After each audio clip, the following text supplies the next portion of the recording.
Olá, meus amigos, está chegando a 13ª rodada da segunda temporada do Zuca e Tuga, o canal que fala do futebol brasileiro, futebol de Portugal, suas conexões e como temos assuntos, meu caro João Almeida Moreira, correspondente do jornal A Bola no Brasil, eu, Caco da Mota, comentarista da ESPN, inclusive do futebol português, comento às vezes mais jogos de portugueses do que brasileiros, por incrível que pareça, né, João? Um abraço, tudo bem?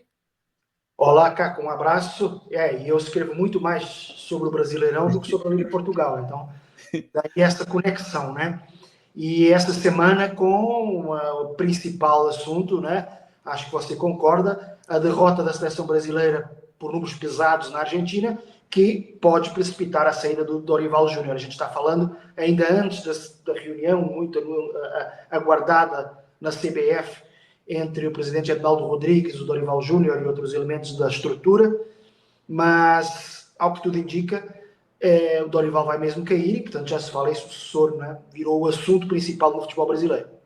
E aí a gente já pode projetar, porque certamente quem está vendo a gravação no YouTube, e peço para que você se inscreva no canal, alerta com sininho, enfim, tem uma reunião, ou teve já a reunião, para você que está vendo, Edinaldo, Rodrigo Caetano e Dorival Júnior. O que mais chamou a atenção, que era uma demissão iminente, até mesmo uma sensação de que tinha acabado, o próprio Dorival Júnior usando o verbo no passado e depois se corrigindo de que o trabalho estava sendo feito, não sei se foi bem esse verbo, estava sendo feito o trabalho, ou estava sendo realizado, e daqui a pouco, ou na verdade ele está sendo realizado, mas ali, de certa forma, foi já um sentimento, o técnico sabe quando a gente usa essa expressão, a batata está assando, né? Que a coisa está ficando feia. Apesar que aí dar uma opinião,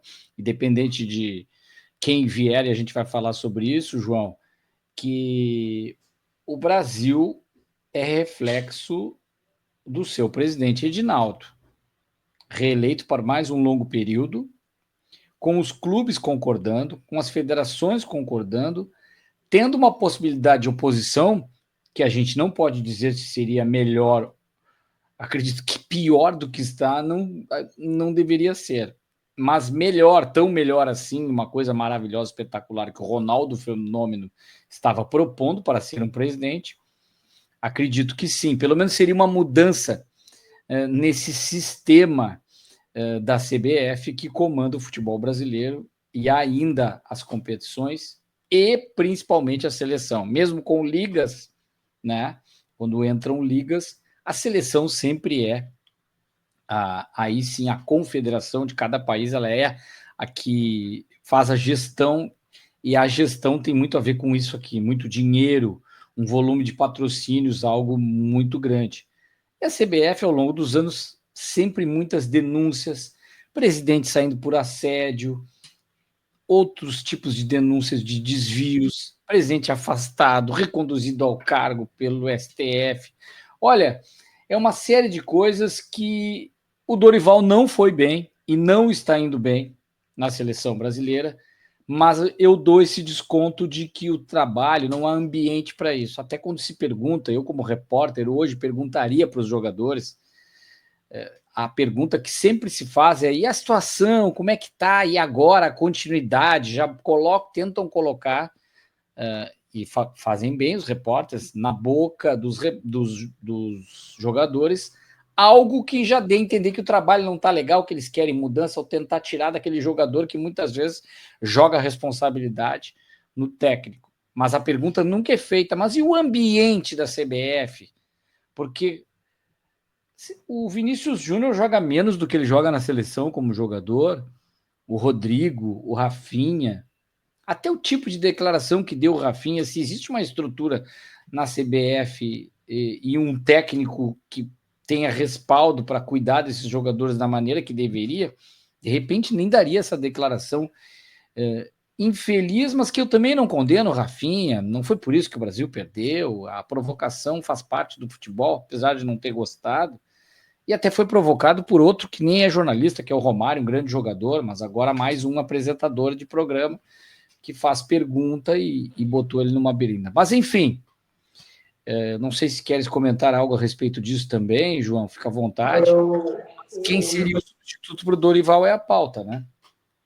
A única coisa que eu queria dizer é que o Brasil foi 5 vezes campeão mundial, sempre, apesar da CBF, ou também da CBD, porque antes chamava CBD, ou seja, o CBF nunca foi uma ajuda para a seleção brasileira, foi sempre um prejuízo de imagem, de estrutura, de organização, de tudo, de politicagem. Entretanto, eu não tenho nenhum preferido, né? Vamos ver aí os nomes que se oferecem.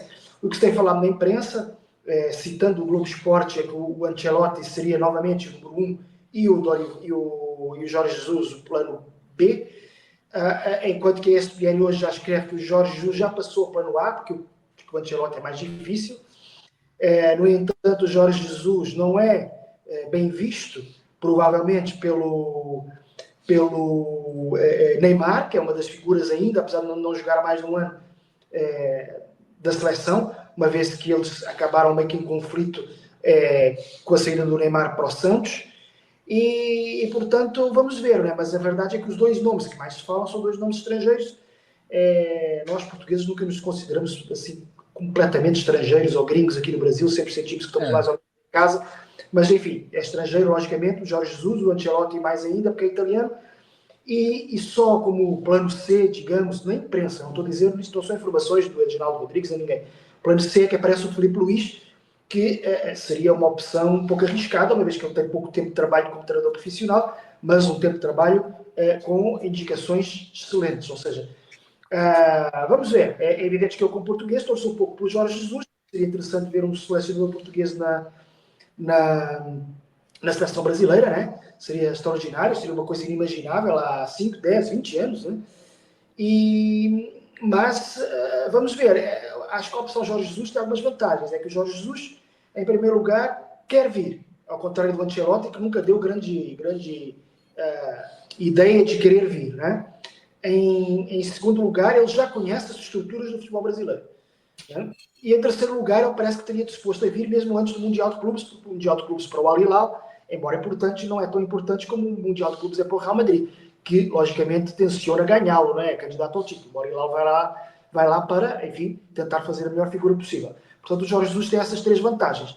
Só para dar uma curiosidade, o Jorge Jesus não seria o primeiro treinador da seleção brasileira português.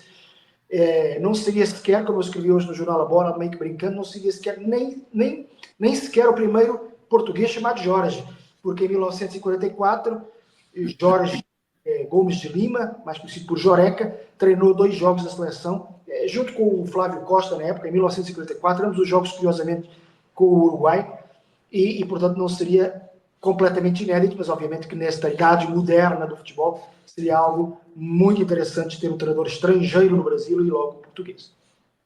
Eu vejo o Jorge Jesus um ótimo nome. Eu gosto do Jorge Jesus como técnico, pelo que fez aquele técnico do Flamengo que conhece o futebol brasileiro, que, aliás, informações tenho colhido também, ouvindo colegas, não é informação minha, mais de um colega também citando, em contato desde os tempos do Flamengo. Ele também faz questão de ter alguns contatos no Brasil, porque aí repercute, né, de certa forma, tudo que ele possa fazer e repercutir e dizer, ele sabe que tem uma repercussão no Brasil. Ele assistiu o jogo contra a Argentina, que, aliás, uma péssima atuação da seleção brasileira, uma estratégia errada do Dorival Júnior, que está sendo criticado pontualmente por isso, né?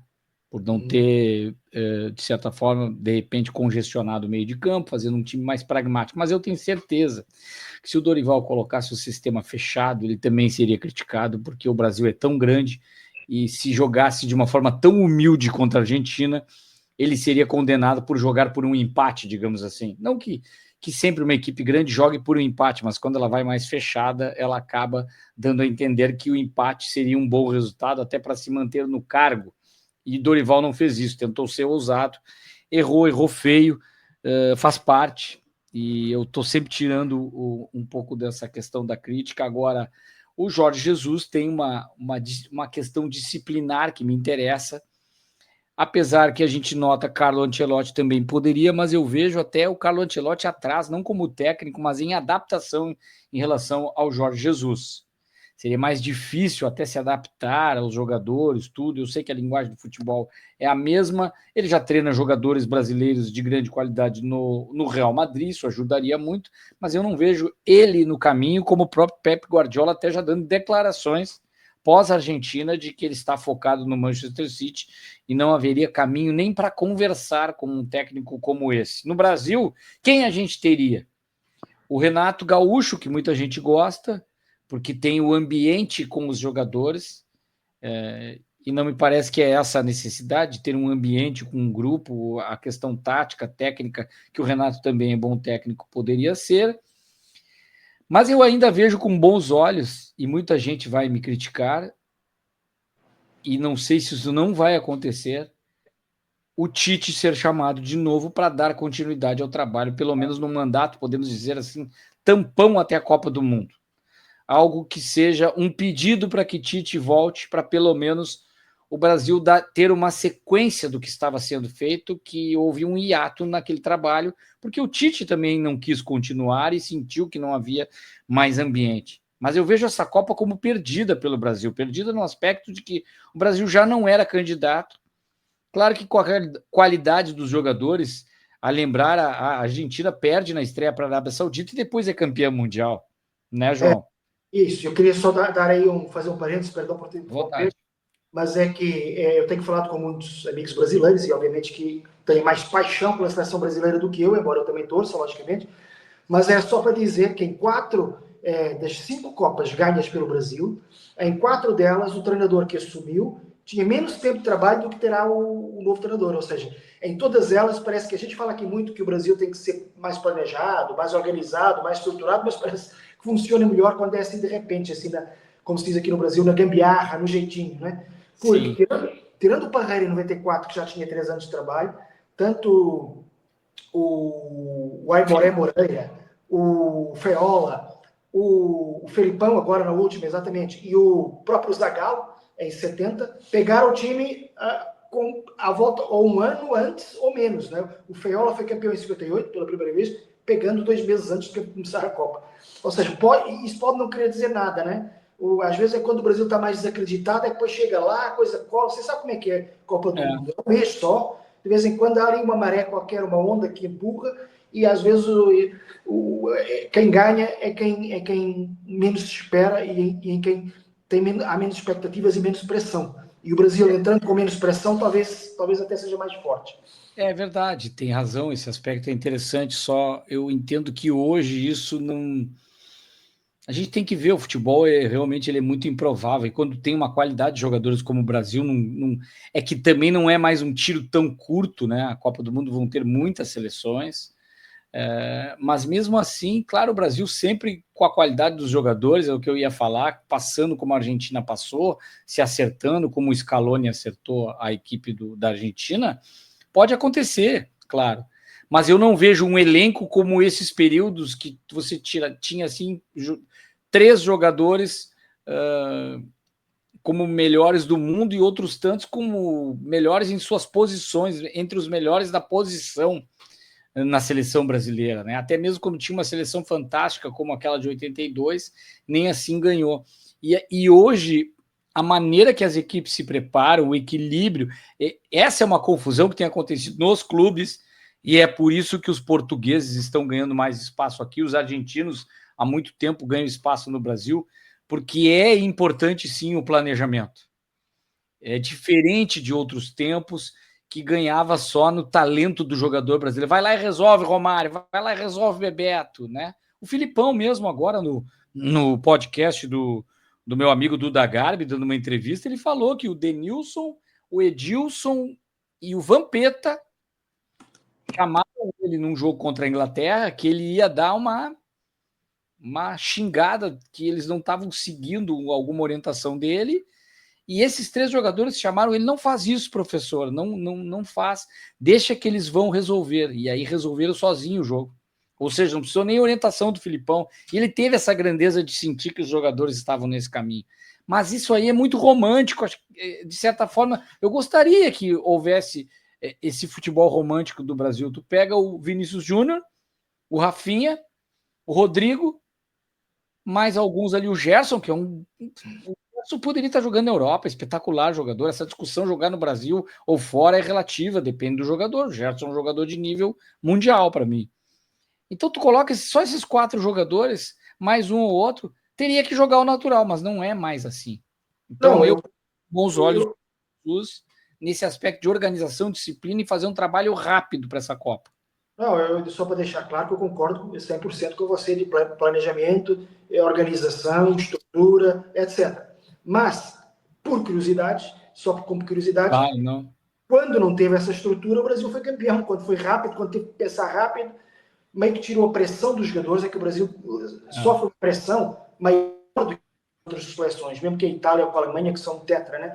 Só muito maior. Aí, quando tirou essa pressão do geral, não, esse ano não vai dar nada, a torcida, a imprensa dizem, esse ano não vai dar nada, foi quando o Brasil se tornou mais perigoso lá.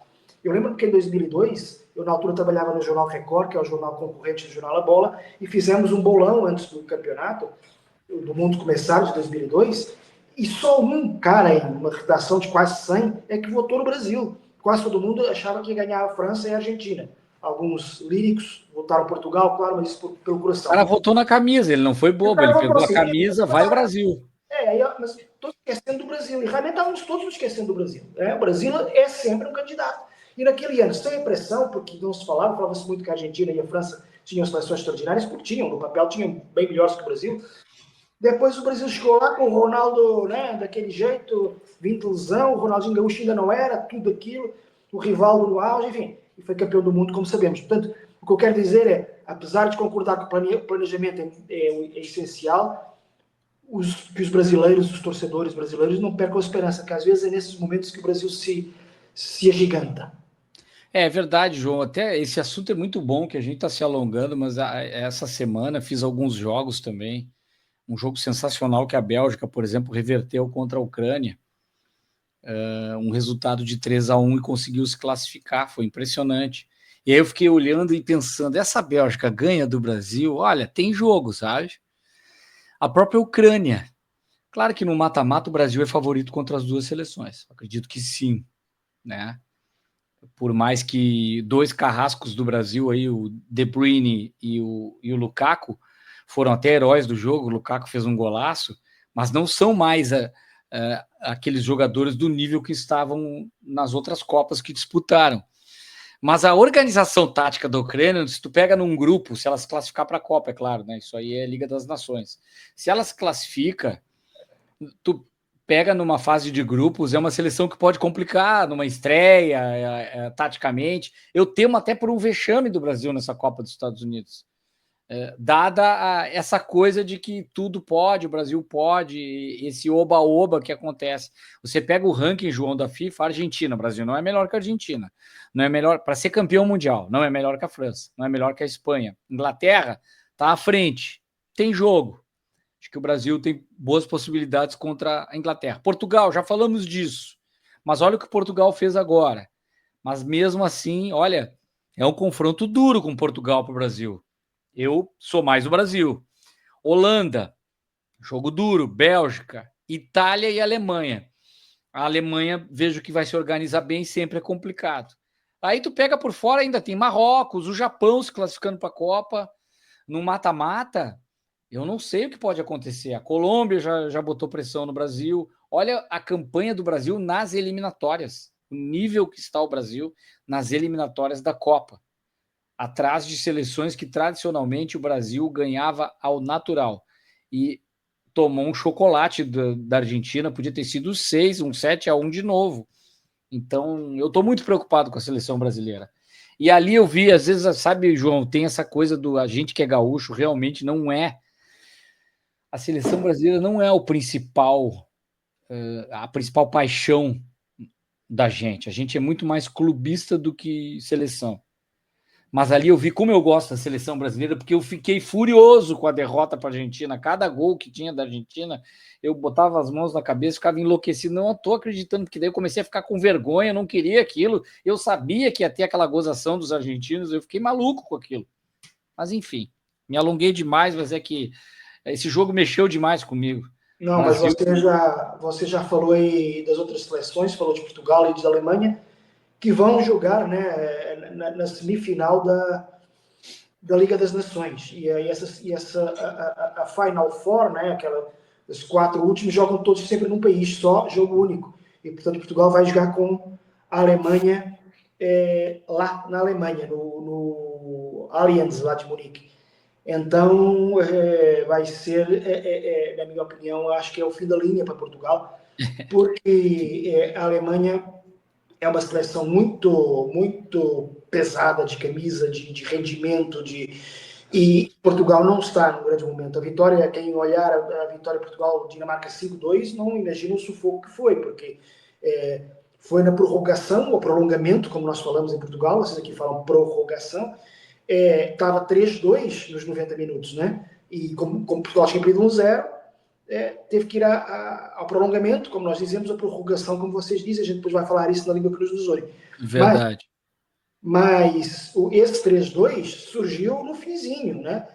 O jogo teve muito mais perto nos 90 minutos de cair para o lado dinamarquês do que para o lado português. E portanto, eu vejo a seleção portuguesa, apesar da vitória, e a vitória surge porque tem muito mais elenco que a Dinamarca, porque tira 4 ou 5 jogadores, os 4 ou 5 que entram são do mesmo nível, mas eu vejo a equipe portuguesa muito cheia de dúvidas, de equívocos no 11. Não sou fã deste treinador e portanto, vejo a Alemanha como grande candidata a passar à final da Liga das Nações. O outro jogo é Espanha-França, né? Outras 2 seleções também de um nível altíssimo. Embora a França não esteja a jogar bem, sofreu muito para passar pela Croácia, e a Espanha sofreu muito para passar pela Holanda. Mas parece-me que são realmente as 3 melhores seleções da Europa, e Portugal, enfim, vai ter que provar que pelo menos é a 4ª melhor seleção da Europa e não fazer feio com a Alemanha. Pode sempre ganhar a Alemanha, nunca se sabe, mas vejo a Alemanha como clara favorita frente a Portugal. E Portugal tem boas chances, tranquilo, para ir para a Copa, né? Agora, de certa forma, nem o jogo da Itália, da Alemanha com a Itália, te deu alguma esperança de que Portugal possa surpreender? Poder pode, claro, tem sempre essa possibilidade. Eu lembro que no apuramento para a Copa de 86, era Portugal muito inferior em termos de estatuto do que é hoje. E Portugal precisava de ganhar a Alemanha para ir à Copa e foi lá e ganhou a Alemanha em 1985, 1-0, lá em solo alemão. Então, se isso acontece em 85, quando a diferença entre os países era muito maior, tanto que a Alemanha tinha sido vice-campeã em 82 e foi vice-campeã em 86, e Portugal era quase que raro ir às Copas naquela altura, porque era muito mais difícil lá chegar, eram 16 equipes, 24. É evidente que hoje tem muito mais argumentos para lutar de igual para igual com a Alemanha.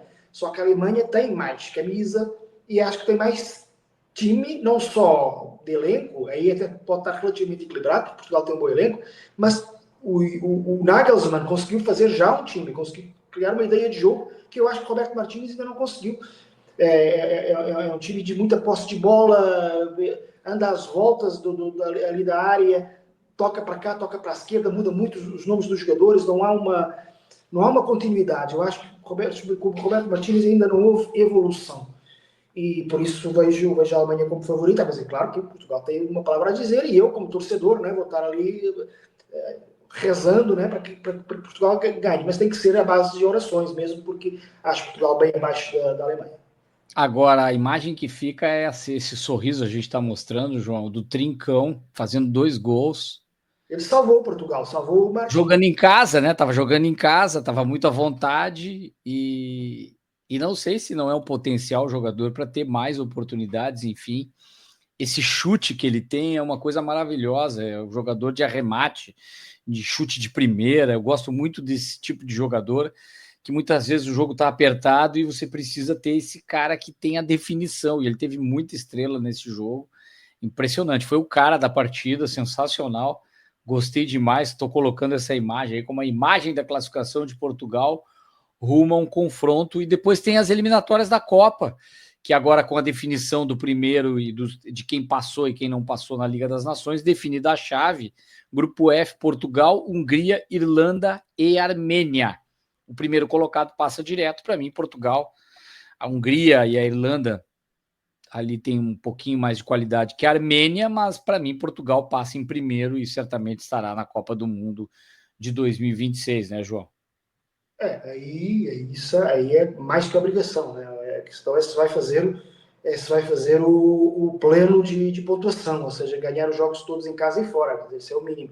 Se bem que a Hungria tenha evoluído bastante nos últimos anos, agora nota-se um pouquinho a baixar de novo o nível da Hungria, foi eliminada na Liga das Nações de forma pesada pela Turquia, mas aí parece-me que Portugal, enfim, talvez um empate na Irlanda, um empate na Hungria e o resto dos jogos tem que ganhar. Aí não há solução. Está uns degraus acima dos adversários. Próxima pauta, Corinthians campeão paulista, um jogo terminado poucas horas antes da gente iniciar a gravação, ainda está muito quente. Pênalti perdido pelo Rafael Veiga, expulsão do Corinthians, muita discussão. Olha, foi um derby, a primeira vez que eu vejo Corinthians e Palmeiras. Não, teve vários nos anos 80, 90, mas puxar um pouco a brasa para o meu assado, mas nem no Grenal teve essa rusga, esse tipo de empurra, tava com cara de Grenal o clássico, sabe? Parecia um clássico argentino, um jogo de muita rivalidade, pouco futebol, muitas faltas, muita disputa física, né? E o Corinthians ganhou o primeiro jogo e ali encaminhou a sua classificação, só jogou pelo resultado, fez o que tinha que fazer, se defendeu bem, teve ótimo toque de bola no primeiro tempo, merecidamente campeão. Gostei demais, assim, não gostei da atitude dentro de campo, as reclamações, o Abel sempre passando do ponto, mas no final aquilo de ter ido com orgulho, sabendo que é um orgulho ferido, mas pelo menos indo ao protocolo com a presidente Leila, o Abel e os jogadores, Rafael Veiga com a taça, enfim. O Palmeiras recebe a taça de vice-campeão ali, as medalhas, e não faz aquilo que é muito feio, muito comum no Brasil, né? Recebe a medalha, já jogam fora, não aparece, ou nem vão para uma premiação, né?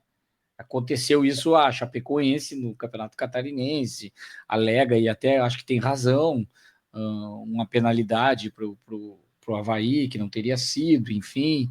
Aí os caras vão embora na premiação, aí não, né? Eu achei elegante da parte do Palmeiras, depois de cabeça fria, acho que demonstrou grandeza, assim, orgulhoso, ficou forte aquela foto, porque tu olha o Palmeiras ali enfileirado, tu vê aquele Palmeiras, é um novo Palmeiras, alguns jogadores, mas é aquele Palmeiras que ainda é candidato ao título brasileiro e a Libertadores e coisas maiores que o Paulista, vamos lembrar, não estou desmerecendo o Corinthians, bem legal, mas a gente vê até pelo choro do Yuri Alberto, eu não estou errado, né, João? O primeiro título da carreira do Yuri Alberto, porque pelo Internacional ele não ganhou nada. Pelo Santos não deu tempo. Não sei se ganhou na Rússia, penso que também não, mas não ganhou nada. Então ele estava muito feliz e chorando, uma emoção, como se fosse também, sem desmerecer, um baita título paulista, mas o Corinthians está fora da Libertadores, vai ter a Sul-Americana pela frente, e é uma grande equipe. Mas... foi ele que fez o único gol, né, da final de lá. Por isso e o Hugo também, sensacional, como defendendo o pênalti. Mas o Hugo Souza acaba por ser o herói, talvez o maior herói de ontem, sem dúvida, do Paulistão, talvez também, né? E o curioso é que ele era goleiro do último classificado do Campeonato Português há 2 temporadas, né? Porque se vê como estas conexões deste Zuca e Tuga são interessantes, né? O cara que estava meio que esquecido, chega ao Corinthians como quarta escolha para goleiro, porque saiu o Cássio, depois saiu o Carlos Miguel, que parecia ser o goleiro que ia ficar uns anos como substituto do Cássio, acabou por ir para o Nottingham Forest, onde hoje é reserva, não joga, e acaba por ser o Hugo Souza, ex-desportivo de Chaves, ex-Flamengo, onde não foi bem no início, né? Ele começou a carreira tendo alguns erros, e agora é um herói que parece que já é da Fiel, né? A Fiel já adotou ele já adotou o clube, é daqueles que parece que foi amor à primeira vista e vai ser amor a muitas vistas, porque dá a ideia que ele vai ficar lá durante uma dinastia, né? Parece que encontraram... Ele faz...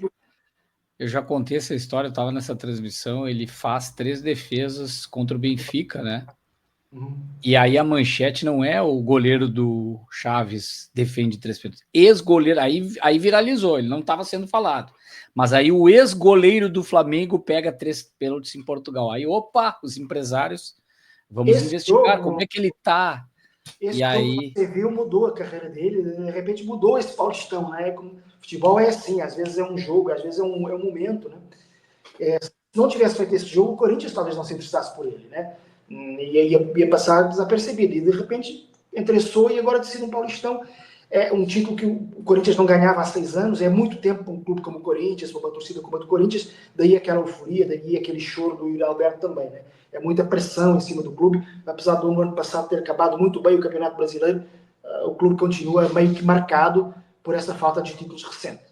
E o Memphis Depay comemorou, mas ele não estava naquela tantos títulos e coisas importantes e o que viveu para ele era um momento, ele estava mais deslumbrado, e ele tem sido ficado deslumbrado com a festa do torcedor, com o torcedor do Corinthians, ele está apaixonado e é um grande jogador. E aí a gente já vai para os palpites do Brasileirão, e até vou compartilhar aqui, vou colocar os clubes do Brasileirão para o pessoal ver, né? A gente tem todos aí, as novidades ali aparecem, é o Mirassol, o Vitória, me ajuda aqui, João, o Vitória, o Mirassol, o Ceará. Não, o Vitória já estava. Não, Mirassol, Mirassol, Ceará, Sport Recife. É que eu olhei para o escuro do Sport, está o Vitória do lado. Quem mais? Mirassol, Ceará, Sport Recife, quem é que foi? E o Santos, né? E o Santos. O Santos é tão grande que a gente esquece que caiu e subiu e tem Neymar. Mas aí a gente começa, vamos fazer um G4 e um Z4, é isso? Isso. Eu posso começar, se você quiser. Vai lá, vai. Enquanto você vai pensando aí também. Eu vou pelo seguro, né? Meu G4, Flamengo, campeão. Apostas com pouco palpite, vou muito pela lógica. Segundo lugar, Palmeiras. Aqui faço um pouquinho aqui dou um palpitezinho, que é Internacional, coloca em terceiro Internacional, e em quarto o Botafogo. Acho que o Botafogo vai cair um pouquinho, embora lute lá pela frente. Acho que o Internacional, que tem um trabalho já continuado, tem um elenco muito bom, coloca em terceiro lugar. Pesa contra o Internacional, que é a minha aposta aqui, o facto de ter um grupo muito difícil no Libertadores, que pode prejudicar aqui no Brasileirão, né? Mas eu vou apostar assim, Flamengo, Palmeiras, Inter e Botafogo. Pensei no outro palpite, que era colocar o Bahia aí, eu acho que o Bahia vai ficar muito bem classificado. Interessante. Mas também tem esse asterisco, né, da Libertadores, que pode acabar... Mesmo grupo do Inter. Exato, mesmo grupo do Inter. E isso é porque o brasileiro tem muitas variáveis, né? Tem muitas coisas que não dá para você prever.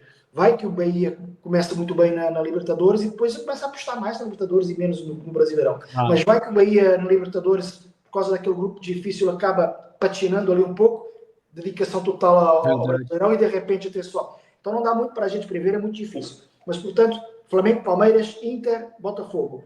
Para cair, também não fui muito criativo, né? Peraí, deixa eu debater, daí a gente vai para o cair depois. Vamos no meu G4 também. Olha, eu tô junto contigo, Flamengo, Palmeiras, Inter, e eu vou colocar o Corinthians. O Corinthians, muito forte para efeitos de Brasileirão, porque a Sul-Americana não vai exigir tanto. Não, e aí, assim, eu coloco também, vejam aí, tem Corinthians e Inter correndo por fora, porque eles não têm o Mundial no meio do ano. O Palmeiras e o Flamengo têm esse Mundial para complicar e tem também Libertadores. Por mais que eles tenham elenco para isso, podem se complicar nesse aspecto. E aí, antes da gente ir para o Z4, a não ser que alguém esteja no Z4 desses que eu vou citar, quem pode decepcionar, que se cria uma expectativa positiva ou, de certa forma, pode ir pior do que a gente imaginava. Para mim, a grande decepção pode ser o Botafogo nessa temporada. Pelo atraso, pela demora, mas o poder econômico e tudo da maneira que vem. Com o novo técnico, você deve ter até informações melhores sobre isso, mas eu não vejo o Botafogo ainda como candidato. Acredito que pode decepcionar e ficar até num G5, vai classificar para a Libertadores, e isso para quem ganhou tudo ano passado, tudo que eu digo brasileiro e Libertadores. É decepção. Eu vejo o Cruzeiro também com algumas possibilidades de desiludir, porque iludiu muito no início, né, com a contratação de Gabigol e Dudu. Eu conheço bem o treinador, o Leonardo Jardim, é um treinador muito competente, mas pode ser que não pegue, né? Então o Cruzeiro eu vejo como hipótese de desilusão. O Vasco da Gama também não estou com muita fé no Vasco da Gama, embora eu confesso que tenha até uma simpatia pelo Vasco, clube fundado por portugueses, etc. Mas não vejo o Vasco também com um elenco assim que lhe permita discutir lá em cima. E vejo o Fortaleza com possibilidade de desiludir um pouco, porque o ano passado fez um campeonato fantástico e eu não sei se vai continuar, conseguir continuar nesse nível, até porque o estadual cearense mostrou que está mais ou menos ao mesmo nível do Ceará. Claro que é muito no início, o estadual não é parâmetro, costuma-se dizer, etc. Mas não parece que o Fortaleza esteja capaz de brigar lá por cima. Mas todos esses clubes enormes, Fortaleza e principalmente Cruzeiro e Vasco, têm todas as condições de me calar, de calar a minha boca e de repente até surpreender. E vejo o Botafogo um pouquinho abaixo também do ano passado, porque saíram Almada e Luiz Henrique. A propósito disso, eu conversei com o Renato Paiva para o Jornal A Bola anteontem, penso eu, acho que sai na edição de sexta-feira, hoje, no caso, para quem nos estiver a ouvir no próprio dia que a gente grava, sai na edição de hoje uma entrevista com ele no Jornal A Bola, as 2 páginas, com o Renato Paiva, convido todos os botafoguenses a irem lá ler.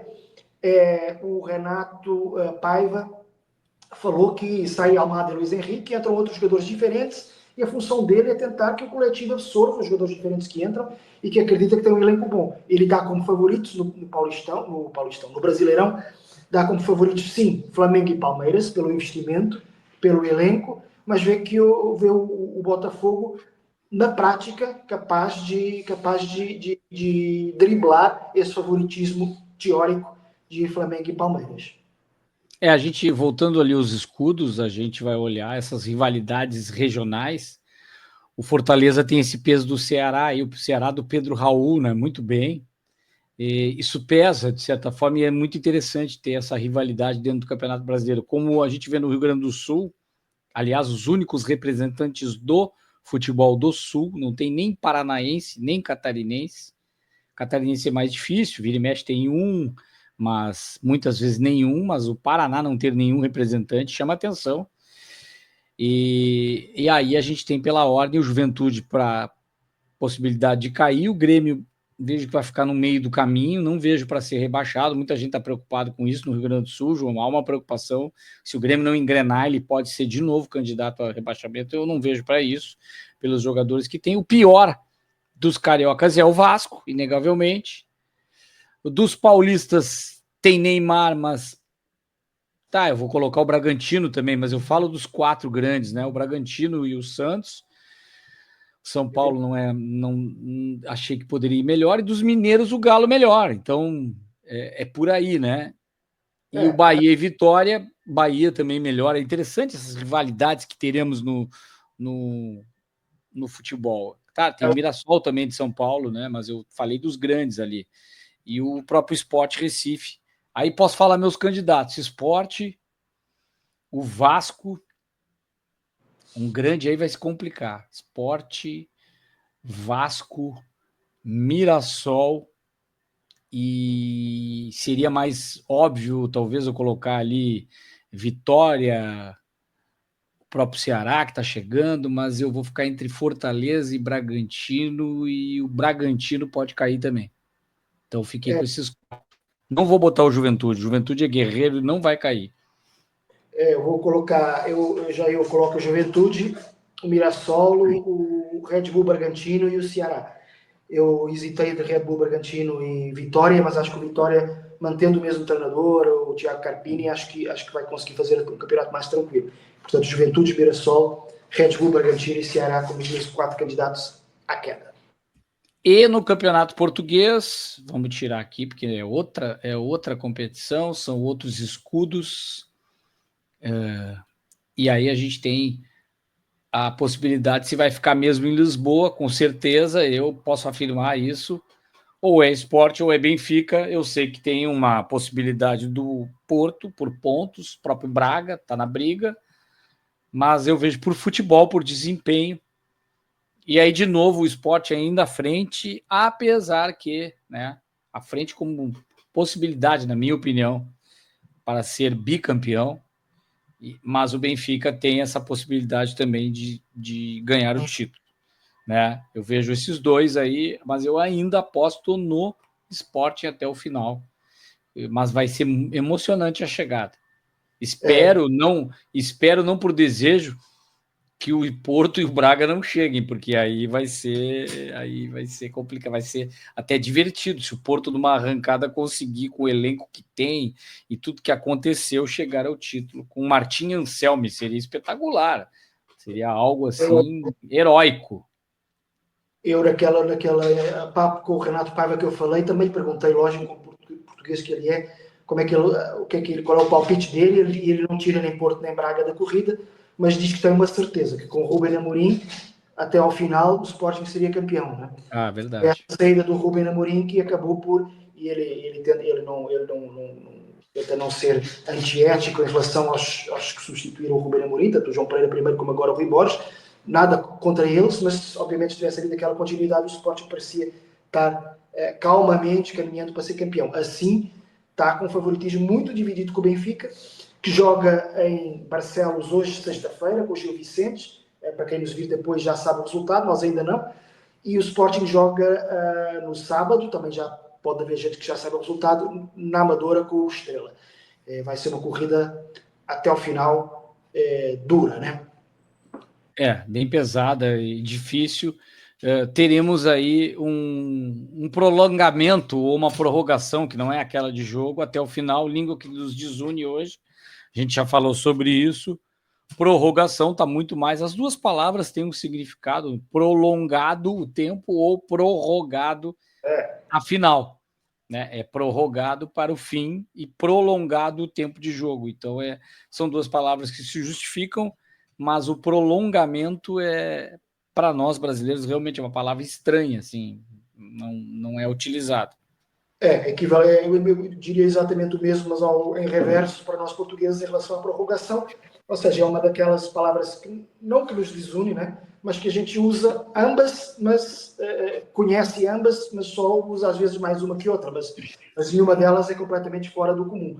A propósito disso, de minutos de jogo, acho que é mais desune mais aquela questão que aqui no Brasil se usa muito o gol foi aos 50 minutos do primeiro tempo. Isso em Portugal não, jamais se usaria, porque 50 minutos já é considerado 5 minutos do segundo tempo, né? 45.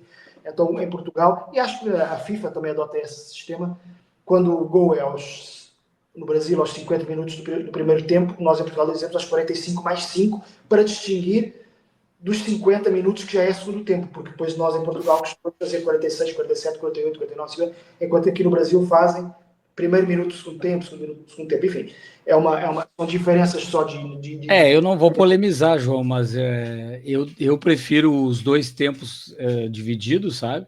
Como o Brasil faz, a FIFA, porque, queira ou não, teve 50 minutos e tem um prolongamento, ou, na verdade, um acréscimo, né? Aí não é prolongamento nem prorrogação. Mas se tem um acréscimo, ele foi a 50 minutos. Aí teria que começar o segundo tempo com 52, 13, e aí confunde. Então eu gosto, porque são dois tempos de jogo. Total, 90 minutos a gente sabe que vai ter. Mas a gente nunca sabe se esses 90 não vão ser 97, 98. Claro que o relógio ele dá continuidade também. Mas aí a gente fala 90 mais 7, 90 mais 8, ou seja. Claro, mas gozado, eu enxergo, eu acho que é culturalmente. Eu enxergo melhor o jogo, tanto que até hoje, quando está em 97, não, aí é mais fácil, né? Eu digo quando está ali em 62, 65, eu tenho que pegar uma calculadora menos 45, até que está nos 15, está nos 10, eu não consigo enxergar o jogo naquele tempo. Eu só consigo contar, por exemplo, está 80, faltam 10. Então, a falta dos 10, porque essa matemática de cabeça eu nunca consegui fazer direito. Eu demoro, eu tenho muito essa coisa dos 15 minutos, o jogo dividido assim, 15, 30, 45, né? E, na verdade, essa prorrogação, esse segundo tempo desse jeito, eu não consigo enxergar de cara. Mas é o Brasil contra o resto do mundo, né? Porque todo o resto do mundo faz do jeito que faz a FIFA, que é 45 mais 5, porque a ideia é, a primeira, são duas metades de 45. Logo, o primeiro tempo não pode ter 54 minutos. Tem 45, porque acabou ali, mais 9, ou seja. E depois a gente faz a somatória, é só somar 45 mais. Mas isso aí é questão cultural. Olha, os franceses dizem o número 90 em francês, é 94, por exemplo, 94, ou seja, 4 vezes 20 mais 14. É como eles dizem 94. Olha só como culturalmente as coisas são tão diferentes. 4 20 mais 14. Mas é bonito, né? Parece música. Parece música, mas é complicadíssimo para quem vem de outra cultura e diz 90, né? Mas enfim, são as línguas que nos desunem, né? Sensacional. E podia ser tempo extra também, né? Um tempo extra. Ficaria uma coisa mais fácil para os dois até. Tá certo, João. E a gente até já passou de um prolongamento, uma prorrogação, mais de 45 minutos, já estamos nos acréscimos e a gente se despede pedindo para o pessoal se inscrever no canal, tocar o sininho, mandar para os amigos e também comentar com a gente aqui para interagir no canal Zuca e Tuga. Um abraço, João. Até o próximo episódio, rodada, enfim. Um abraço, Caco. Até a próxima. Valeu.